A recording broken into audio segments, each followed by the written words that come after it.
So what is the big deal between somebody who has a license to sell real estate and calls themselves a real estate agent and one who is a realtor? It's The Real Estate Show.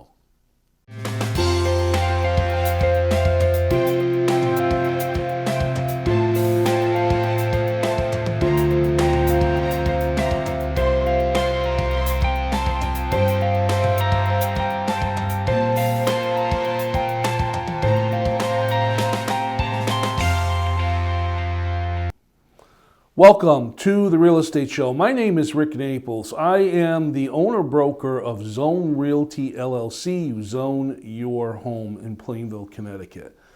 I'm talking on this show on a very specific difference. The difference between someone who has a real estate license and is a real estate agent and someone who calls themselves a realtor. What's the big deal? I mean, what's the difference? Don't they do the same thing? Well, yes, in many different ways, but there is a very specific difference between the two. Both the real estate agent and the realtor practice real estate. They're licensed individuals. They're able to do real estate transactions under the guidelines of the laws within the states to which they practice. I kind of explain it like you can know how to administer certain medicines, but you're not a doctor. Or you can be a weekend warrior like myself, very, very handy with tools, go to your local home stores and so on and so forth and do lots of stuff around the house, but you're not a licensed plumber or a licensed electrician. You can know the law, maybe you've done a lot of reading about it, but you're not an attorney. Well, in a loose way, it's kind of similar to getting a license to be a real estate agent and then going that next step and being a realtor. Now, what is a realtor? Well, a realtor is an individual that has stepped up their game. They've made a commitment to join the National Association of Realtors and stay in good standing, and most specifically, they have pledged to follow the National Association of Realtors Code of Ethics and Principles and Practices when it comes to performing their job. Now, what is NAR? Well, the National Association of Realtors is one of the largest trade organizations in the United States. It has roughly over 1.2 million members. These are individuals that have committed themselves to follow these ideals that the NAR has put forward to elevate themselves above other people in their field that just have licenses. Now I'm going to talk a little bit more in depth about what the difference between a real estate agent is, what a realtor is, and specifically this so-called code of ethics that realtors follow right after this.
In a lot of states, to become a realtor, first of all, you have to be a real estate agent in good standing. You need to join the National Association of Realtors and commit to a set of ideals or a code of ethics.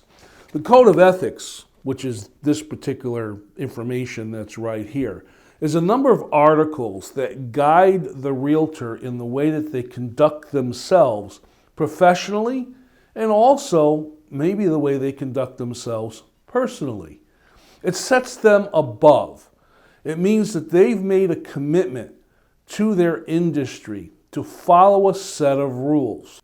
One of the major rules is they will put their clients' interests before their own when it comes to buying or selling a home. In other words, they're not just a salesperson who sells houses. They're not chasing a commission check.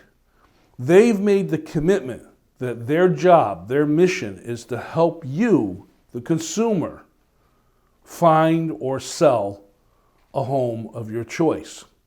This is some high standards to live up to. And there are penalties if any of these regulations are not followed. There are requirements in the Code of Ethics and the Principles and Practices which require realtors to follow specific guidelines. And these guidelines are in the way that they conduct themselves when they're handling their business, how they do a transaction, the way they might advertise a consumer's house when they've listed it for sale, certain disclosures that they have to make. And overall, it's a rule of conduct. It's a way that they perform their particular profession. Let's take a quick look at this, and I'll be back to get really in depth about this specific code of ethics from the National Association of Realtors.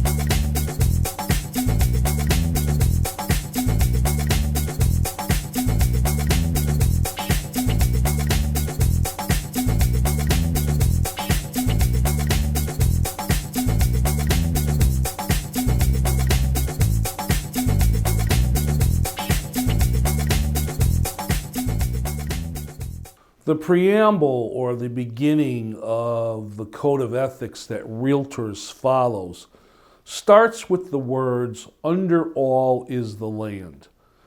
And that is a very interesting thing to try and understand. You know, real estate is land. That's basically what it is. It's not your house. It's not the garage or the storage buildings or whatever is built on the land. Those are things that are added to enhance the land's value. The real estate is the land itself. You know, in our state, when you buy a piece of real estate, you own whatever is on that piece of land. And that's basically what you're mortgaging. You're mortgaging the buildings. You're owning the outbuildings, the garage, the house, and so on and so forth. But it's the land that you're actually secured to. You know, some people have said to me that based on how things are deeded, you actually own the land and you own everything beneath it and everything above it. That's your little part of the world that you own and that is yours to take care of. And as I said, any buildings or outbuildings or garages or so on and so forth on that land are all part of its value. It's a very important piece of the puzzle. Now, realtors excel in helping set values on that property. They look at the land and they also look at what's on the land in order to set a value that's competitive to similar type properties within the area, and that's how they price a home. When they're conducting their business every single day, the realtor holds themselves to a higher regard. they look at the code of ethics and they do their best to follow that code and what that code means and what it states. You know, back in the early 1900s when real estate was done, there was no guidelines. I mean, you had a piece of property, maybe your local attorney or someone that you knew helped you sell it. They were after the sale, they were after the commission. They'd get it any way they possibly can. Maybe they might fib to you or they might stretch the truth. You know, if you read your history books, you can read a lot of stories about individuals who were real estate people and they sold land in different parts of the country to other people that really didn't exist. They sold an idea, they sold a concept. It was really the Wild West back 100 or so years ago. When the National Association of Realtors was formed, soon after they decided they needed to have a set of guidelines. They needed to have a set of rules that a licensed real estate agent would follow to set themselves above someone who just transacts real estate. Thus, they came up with the idea of being a realtor. You know, the realtor name is trademarked, so it is something that can't be used lightly. And everyone that has a real estate license that calls themselves a realtor is announcing to the world two things. Number one, they are a member of the National Association of Realtors. And number two, they follow a code of ethics and they follow the rules, the principles, and practices in doing their business. In other words, they've committed themselves to do things a certain way to earn your trust. They're not a salesperson looking for a commission. Now, true, there is a commission that is involved when a realtor sells a property. That's how they make their income. But that's not the number one thing that they're chasing. They have committed that they're going to commit themselves, they're going to do their best to put your interests in front of theirs. In other words, help you find the home that you're looking to purchase or sell your home for an acceptable, agreeable price to help you complete your real estate transaction. They're required to go to school, just like any other trade, and keep their licenses up to date. Every couple of years, they have to study fair housing rules. They have to do different continuing education classes in order to keep their licenses active. And they have to follow the code of ethics in order to maintain their membership with the National Association of Realtors. So what's the difference between a real estate agent and a realtor? The realtor holds themselves to a higher level. Now, let's talk about realtors themselves and the differences in realtors. Not everybody who's a realtor is equal. Now, let me explain that. That basically means that because you're a realtor, you're a member of the National Association of Realtors. But some realtors go a little bit further and they continue their education. They get accolades and awards and things like that for different things they achieve along the way. Number of sales, Realtor of the Year, so on and so forth. And I've been there. And those are all nice. But they do not help as far as the realtor's education is concerned in the way that they do their business. So there's a number of degrees or designations that realtors can achieve during the course of their career. And this basically announces to the public that they have taken care to not only follow the code of ethics at the National Association of Realtors, but to also educate themselves to better provide services to their clientele, the folks that they're helping find a house or buy a house. One of the things I've shown here on the real estate show, and I talk about a lot, is an achievement through the National Association of Realtors of what they call a commitment to excellence. Now, there are just a few realtors who have achieved that, myself being one. I was one of the first 300 in the country to achieve that level. That's an endorsement from the National Association of Realtors that says you have not only committed to the business, you're not only an educated individual in the business, but you have achieved 10 different levels when it comes to customer service and knowing your business and performing your business than any other realtor that's out there. It's a very important achievement. And more realtors now are striving to get that so-called C2EX designation or endorsement from the National Association of Realtors. Let's take a look at this presentation that I like to show from time to time here on the Real Estate Show that just talks about real estate safety. Just a reminder as we're beginning this new year. And I'll be back to introduce a brand new segment of the Real Estate Show. Real estate professionals are in a unique position that most working professionals never face. They often share their contact information openly with others, meet unknown clients, and walk through vacant properties, to name a few. It's because of the unique nature of this business that it's critical for all real estate professionals to have a personal safety protocol in place that they follow every day, with every client, every time. And that includes with you. So, what kind of safety protocols might your real estate agent take? When meeting you for the first time, your agent might not meet you at the property right away without first having an initial meeting at the office, regardless of you or your agent's gender. You wouldn't want to meet a stranger at an unknown location, would you? Hey, how you doing? No. During the initial meeting, your agent may make copies of your driver's license and pre-approval letter for their records. This precaution allows the agent to keep a record at the office of who his or her clients are and a calendar of appointments. When first meeting with your agent, you'll also discuss the types of real estate you're interested in and walk you through the process. Now your agent can arrange showings, meet you at properties, and schedule open houses to help you through the biggest financial decision of your life. When viewing a property, your agent may ask that you drive separately. Please don't be offended. This is a safety precaution for you as much as it is for your agent. Not to mention you may both have appointments to go to afterward. Hey, this is cute. When viewing a property, you may need to sign in with your name and phone number or show a photo ID. This is so the seller's agent knows who entered the house. If you were opening your home to strangers, you'd want to know who was there too. As you tour a property, your agent may walk behind you. This is not only a routine safety measure, it also allows you to see the room first and make your own impressions. And many agents won't go into attics, garages, or basements, but feel free to look around and let your agent know what you thought. If you want to see a property that's vacant, It's got potential. your agent may only show it during daylight hours. Vacant properties should be seen during the day when you can see what safety hazards may exist, like a loose floorboard or any defects the house may have, like mold. When showing your property or hosting an open house, before opening your home to potential buyers, your agent may ask you to board your pets and remove jewelry, family photos, credit card receipts, artwork, prescription drugs, and valued possessions from the home. This is just one way your agent is looking out for you to keep your property and belongings secure. Your agent may bring a colleague to host your open house.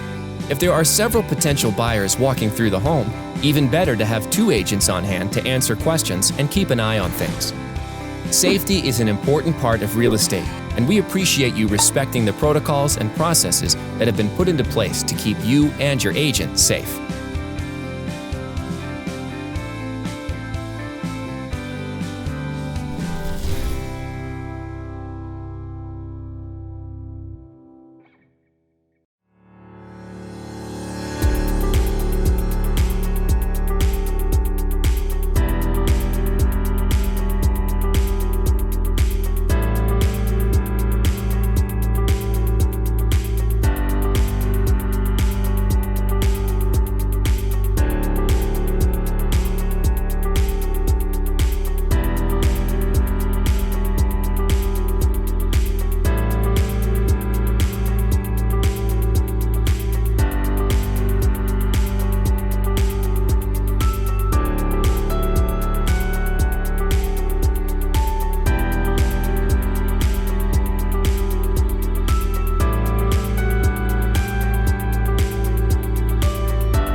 This is a new part of the real estate show that I'm going to start doing going forth, and I call it the final word. It's my opportunity to just basically make a comment on what the subject of the show is, or to discuss or make a comment or an opinion, as you might say, on what's going on in the real estate world. In this final word, I wanted to talk about the subject that I'm talking about, the difference between a realtor and someone who is a real estate licensed agent. The Code of Ethics was formed to make a strict guideline. And believe me, if someone does not follow the code, the National Association of Realtors has penalties that they can impose on that individual. How is that policed? I mean, how does the National Association of Realtors know what a specific realtor's doing? There's over 1.3 million of them out there. Well, that's because realtors police each other. In other words, if I'm doing business with a realtor that I feel is not living up to the code or not following the principles and practices that they have attest to, I can report them. Do realtors report on each other? Yes, they do. What happens when they report on each other? There's an investigation, just like there would be if someone disobeyed a law. And there are penalties if they're found guilty. And those penalties can be as severe as having their license suspended or taken away.